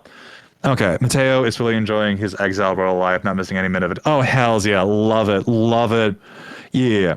So you can have like a folder of said things for those things and stuff. You can use like a Google Docs and something, or any word writing program that you use and everything. There are like certain programs that are used to help like specifically organize D&D and other TTRPG notes for like to build kind of like a reference point for you and your players to kind of like read as a reference guide and everything. Sites like World Anvil you can totally use and everything. It is free, but there is also like a pro membership that you'll get like extra goodies and stuff. But the basic stuff is also pretty good as well, and gives you all the stuff you need and all that stuff. My personal recommendation, which was given to me by one of our lovely editors for the Dice and Autism channel for the Pack of the Father. Hi, Floofy, how's it going, homie? Yeah. Would be Loreforge. It is a free to use app where you can really organize your characters, your NPCs, your lore, your all the stuff, even homebrew stuff, everything, and all that stuff. There are so many things that you can do for free on that app, and I don't think there is like a pro membership stuff on there and stuff like that. Let me double check on that. Let me double check on that because I don't want to give you guys false information here. Oh god. But yeah, okay. All right. Ooh, there's a no version. Okay. Yeah, okay. Okay. Okay. Can I okay. Oh, okay. Okay. Where is the settings on this bad boy? All right. Oh, there's the settings. Okay. Let's check the settings here. All right. Oh, yeah, there is a pro license key and everything. There is a pro license key and everything. Yeah, there is a pro license key. How much is the pro license key? Because I don't think I am using the pro license key. I'm trying to remember if it's like a. Trying to remember. Yeah, let me do a Google check real quick and everything. Yes. Okay. Oh, okay. Yeah. Oh, okay. It is updating the app. That's good to hear. All right. Loreforge. Okay. Yeah. Okay. Yep. It is free to download and everything. Yeah. Free. Pretty good with a lot of cool stuff you can do. For pro, you do get a lot of cool stuff as well, like unlimited storage and like web apps and everything, and customized templates and all that stuff. And that is like $5.99 per month and everything, which is pretty fucking solid for an app and everything. And also, I do wish that there would be like just like a one-time fee that you could just download and everything. But no, I do like Loreforge a lot. I feel like it's a lot more, for me personally, after using World Anvil for a while and everything. I like World Anvil. I think World Anvil is like a nice introduction for like sites to like build your notes and everything. But Loreforge is like that extra step for you to be like super organized and super detailed with stuff like that, you know? So yeah, all right. I'm gonna just close this out and stuff. Okay, I'll make sure didn't miss any chat and stuff. Okay, yeah, okay. Okay. Back when he was a royal, he was a princess and a soldier in the strongest high elf kingdoms, who had a caravan attacked by a werewolf, leaving him pinned and getting bit. Oh dang! Oh dang! Oh dang! Oh that's. Oh no, I'm sorry about that. Okay, all right. Yeah. So. Yeah, my personal recommendation, Loreforge, to help out with DMs to keep a reference point for you to use, to look for your worlds and stuff, especially for players to check out and everything. You can also like hide certain nodes of certain things that's not been exposed yet into the main campaign and stuff away from the player until it's like time to let it out. So yeah. Since he was the sole survivor, of course he's the sole survivor. Damn. He decided that if he wasn't going to make it, he would take his time. I wrote that wrong. Okay. Take his time and self-reflect on his life. Okay, that's cool. Okay. All right. Okay. So here's another good tip. This is one tip that I am personally working on and stuff and everything, because I if being a DM and everything, you want your players to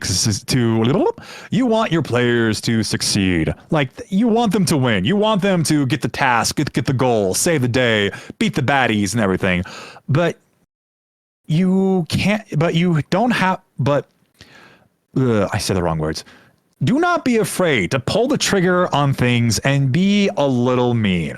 If the players give you the go on certain things to be mean on and everything, like death or certain events happening, if they seem to be happening, let it happen and all that stuff. It's gonna suck. it's gonna suck because like it's gonna suck to see your players kind of like be like, fuck, it did sad stuff happen, and everything. But it's also gonna be a nice layer to the game to add that extra spice and stuff and everything. And if like certain things don't go their ways because the dice tell a story and everything, you're gonna let it happen, and you gotta let it happen and stuff and everything.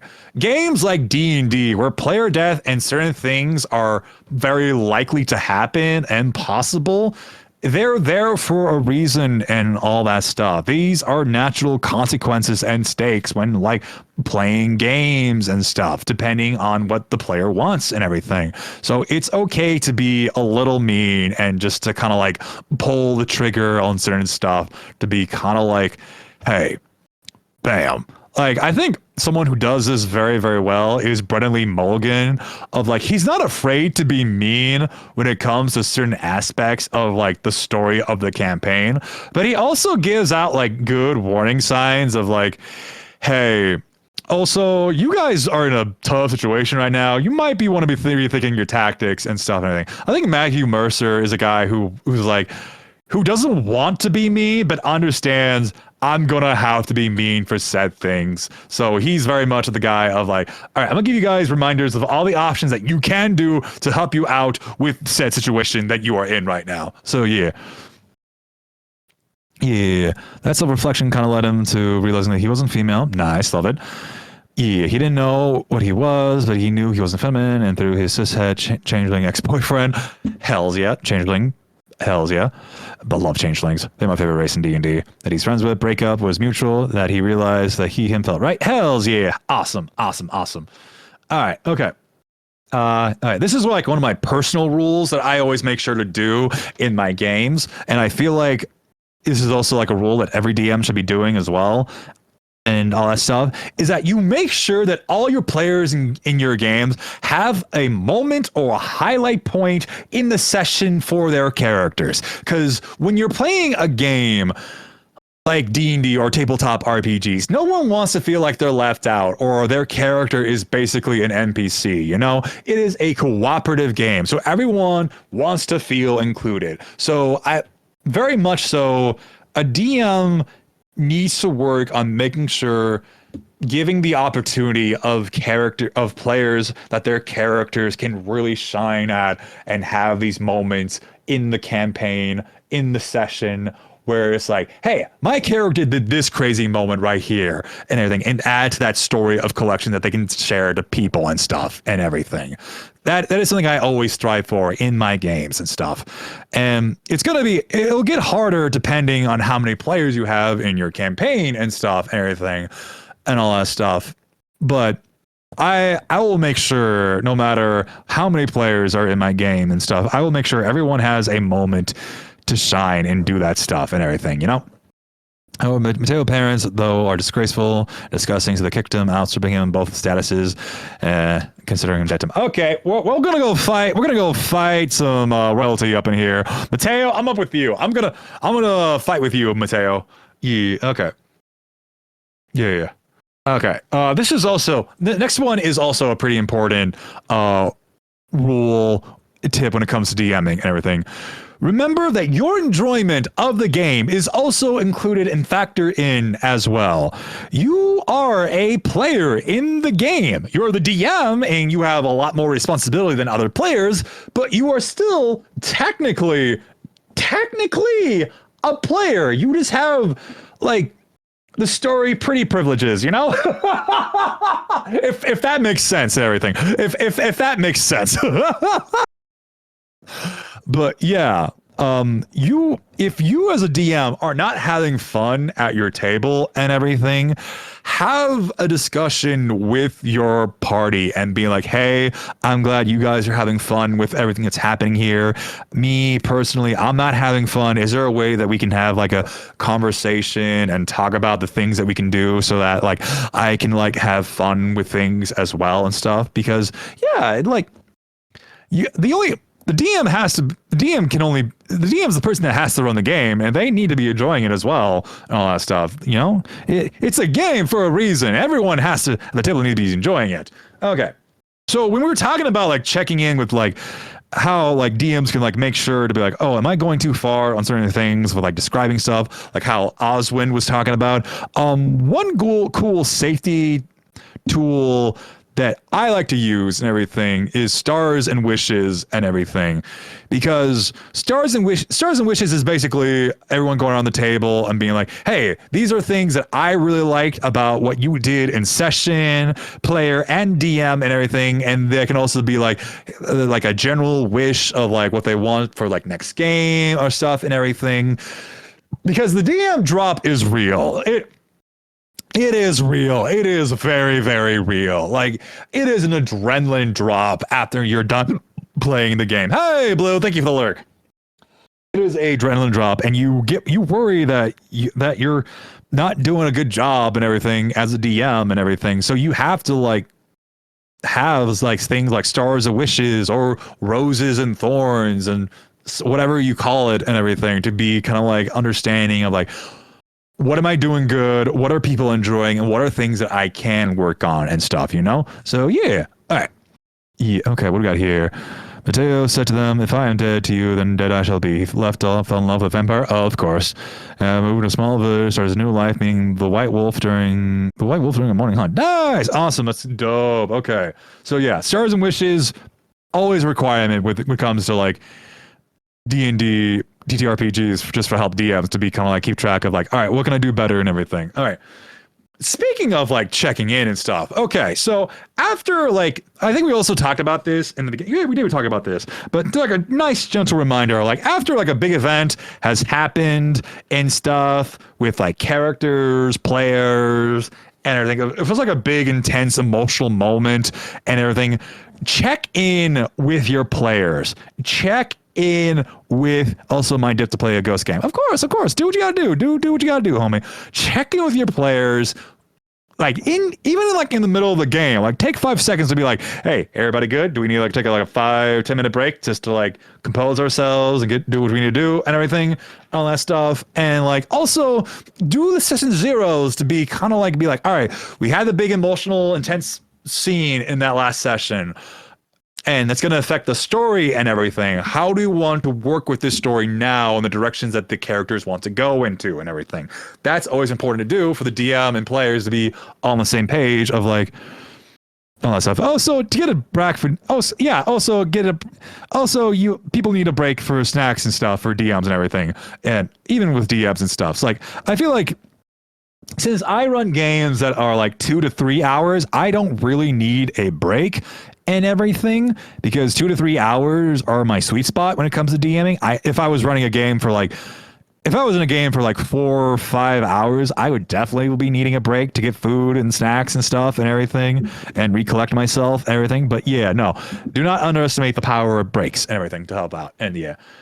Also, speaking of stamina and breaks and stuff, so as a DM, you need to account for yourself how long you can DM as a factor and stuff, because DMing comparing to being a player are very two different things that you need to do mentally for energy and stuff. Like DMing requires a lot of mental energy of keeping track of a lot of things at once. You are basically juggling here. Sometimes it is juggling with this just like softballs, sometimes it's swords, sometimes the swords are on fire, and you have people throwing like fruits, weapons, bullets at you, all that stuff and everything. So you need to very much take into account of like, how long can you DM at your current state and everything? I know the pressure of like doing a 4-hour game is like very pushy on the DM, because 4 hours seems like enough time for people to do all the shit they want to do with enough time. And that's how like shows like Critical Role does and everything. But there are other shows out there and DMs who've run games under like 2 hours and stuff that have shown you can still do a lot of cool development and stuff in that set of time and everything. And as a beginning DM, I would probably say start with a 2-hour limit and everything. because you're going to have to build that stamina. It's cardio. It's a muscle. It is a muscle you need to train and work on and stuff. And as you continue building up the stamina, getting better and building up those skills, and you feel like, hey, I can go a little bit longer for said gains and stuff, you can try and stuff. But also ask the players what their length of game that they want to run and everything, because there will be some players be like, yeah, I can do long games. Other players will be like, I can't do those long games and stuff and everything, you know? And, okay. So that's something with that and everything. Also, when it comes to DMing and everything, there is especially with like combat and stuff and everything, there you can do like battle maps and everything, which sites like Owlbear Fight Club, Foundry, even Tailspire you can do that have like maps. Roll20 is a very popular, obvious, great example that you can do battle maps with like players online and everything. Since a lot of us do play D&D online, there is like companies and like products that you can build your own like map for like battles and everything, like with Dwarven Forge, or you can even use like little pieces of paper on a grid and like little objects to present your characters and stuff and everything. But there's also the theater of the mind DMing and everything, where you just basically just like use your imagination and stuff like that. I've always been a theater of a mind kind of guy, but I have realized now with like the more complicated battles that are happening with new roles and stuff, I may have to like use battle maps to like help things out and everything, to so I'm not like juggling in my head to be like, all right, where the fuck are we this time? Just to keep track and all that stuff. I use Owlbear Rodeo. Owlbear Rodeo, that's what it is. Thank you, homie. Owlbear for my games. It works pretty well with my players using on the phone to interact with it. Yes, and Owlbear Rodeo is free as well. Owlbear Rodeo is completely free. Foundry is like you can do like a one-time purchase with Foundry, and it will give you so much stuff for like the one-time purchase stuff and everything and all that stuff. Roll20, you can have for like, you can do for free. There is a subscription stuff that you can do, but that's basically for like using mods and stuff and everything. They have like a shop as well that you can do to buy like digital copies of like games and put them, so that way it makes like character building for character sheets a lot easier, and they have like pre-generated maps and stuff. Tailspire that I did mention, it's still in its like early access phase, and it does look really promising. But the one problem about Tailspire that I found out is that you need to pay like $15 for a seat for your player to access. So if you have, because the base game of it is like $25 essentially, everything. I think it's like $23.99. I think about plus tax and all that stuff, but the fact that also you need to do $15 to add another seat at the table, and like depending on how big your table size is and everything, that's going to be like a whole lot of money. And especially in this economy that we don't have a lot of money and everything, yeah, you gotta work on that. Gotta do the things that makes all the stuff and everything. But no, those are other things that you can do and everything. Virtual tabletops are going to be your friend if you're going to be doing it online and everything. So yeah, there are a bunch of virtual tabletops online, everything. So look for the one that helps out for you and everything. And yeah, okay. Okay. So yeah, okay. What else? We're almost done here. We only got 2 things left. Okay. All right. So this is also like always like a nice personal homework for any DMs and players who want to continue to get better and stuff and everything.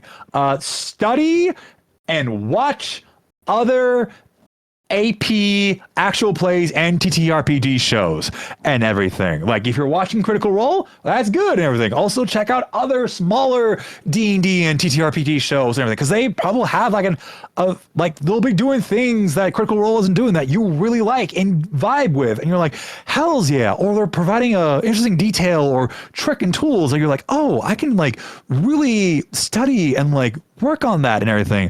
Also acknowledge that you're taking aspects of other people who have inspired you and everything to like make the DM and person that you are and everything. Don't be kind of like, oh yeah, this thing, I made it all by myself and like steal the credit of it. No, no, no, no, no, no, no. Like, that's not cool and stuff and everything. But no, all artists do that. All artists goes to any show, any form of other art. They watch other shows and art to be entertained and enjoy the story, but they also like study it as well to be like, all right, what are these things in this thing that I can use in my stuff or can improve and everything, or things I have not thought about yet, you know? And my last one, especially if you're doing a online play, everything, have a Discord server and everything. Have a Discord server with channels to help out with organizing, with characters' backstories, NPCs lists and everything, NPCs that have appeared and all that stuff. Very, very good. Very, very helpful. And also, it's like a nice little fun, like, side chat for, like, players to do when, like, certain moments are happening and everything. So that way you don't have to, like, speak them out loud and kind of, like, killing the vibe and moment of said thing that's happening, and you can just like say in the side chat and just be like commenting about what's happening and just being a goofy goober and everything. That I always like that and everything. That's always cool and stuff. So yeah, all right. So that's pretty much all of my notes for this class and lecture and everything and all that stuff.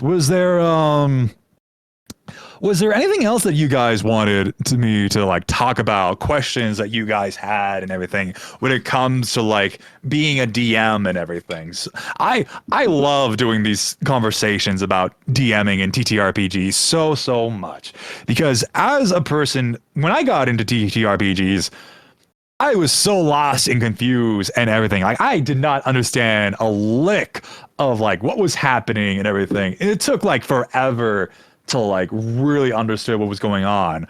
And it helped because I was watching all of these videos and people providing information of like how to play and everything and all that stuff. And I want to do that for you guys and everything, because like I don't feel like any form of like art or entertainment should be blocked off because of a steep learning curve and people expect you just to get good at it, you know, on your own and stuff. Like that's not cool. That's not cool, you know? All right. Yeah. All right. Hi. Are you chilled out now, ZZ? All right, let me roll for you guys can see ZZ. Look at the baby girl. Look at the baby girl. Yeah. Oh yeah. She very chill now. She very chill. All right. Okay. So if there is no questions or anything, I think we will end the stream here. So yeah, that was a really fun time and everything. I hope you guys enjoyed this thing and everything and all that stuff. And yeah. Okay. A few more screeches for the cat, and then I'll focus up. Okay. Okay.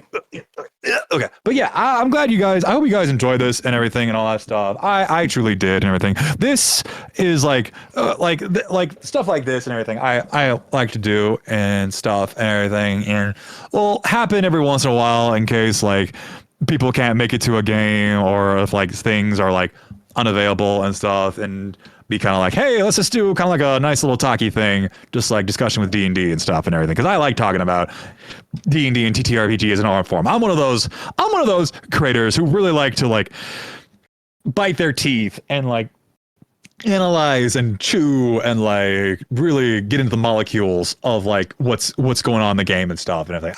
I'm an analytical girly very much. I love your face too, Blue.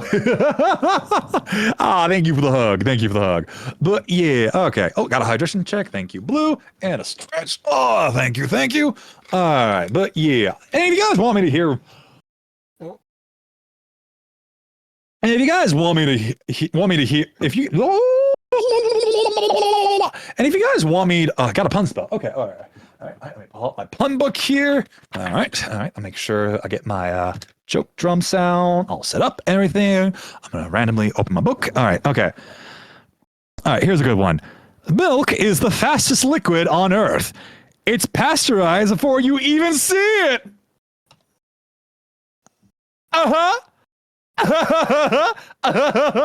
All the tool. Oh, yeah. That one's actually pretty clever. I like that one. Okay, but yeah. Okay. Yeah, and if you guys want to hear me talk more about D&D and everything like that and everything, I do have like a podcast you can listen to called okay, all right, okay. So milk is pasteurized and everything. It's a pretty fast thing to do and everything. It's kind of like you speed up the process of milk to like to churn, so it's not like a podcast. Yes, I do. It's called Roll to Talk. It's on my YouTube channel. Let me sure YouTube. I don't have a command for YouTube. Really? Okay, but no, I have a YouTube. If you guys don't know, I have a YouTube channel. It's the same name, Dice and Autism. Go check that out. And on that podcast, it's called Roll to Talk and everything, where I talk D&D stuff. We're doing our first season on D&D and everything. I have a co-host. Yes, shit. Sorry. Woody, if you're watching this, I'm so sorry. But no, I have a co-host on that show who is Witty X Witch and everything. You can find them on Instagram, Twitter, all that stuff and everything. Same username, Witty X Witch and everything. They're really cool. They're really cool and everything. We're doing our first season on D&D, how to play it, history of it, and other aspects of it, and all that stuff. Oh, it's on regular YouTube. Yes, it is on regular YouTube. It's also on like podcasts, like channels and everything and all that stuff. I'll make sure to add that link to the beacons and everything. I should probably take a look at my beacons and update that and everything. So for next time and stuff. But yeah, it's called Roll to Talk and everything. First season's going to be talking about D&D.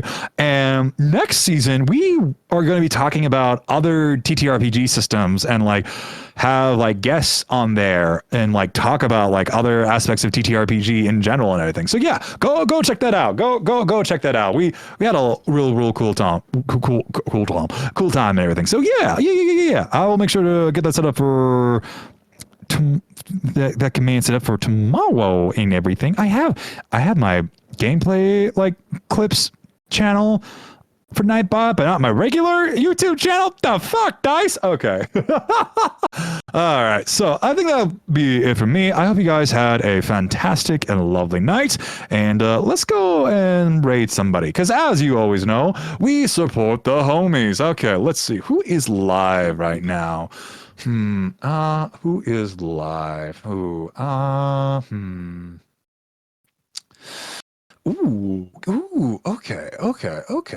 I'm gonna send you guys over to Celtic Wyvern King. Looks like they're live right now for D&D stuff and everything, for a D&D session. Ooh, God's Challenge Rise to Shine. Oh my God, what kind of game is this and everything? Okay, I'm gonna send you guys over to them and everything. All right, you guys have a lovely night. Get some food, get some water, get some snacks, get the drinks and everything. And yeah, I will see you guys tomorrow. We're gonna be playing some games with Red Robin and everything. All right, you guys have a lovely night, and I will see you guys next time. Okay, all right, guys, bye.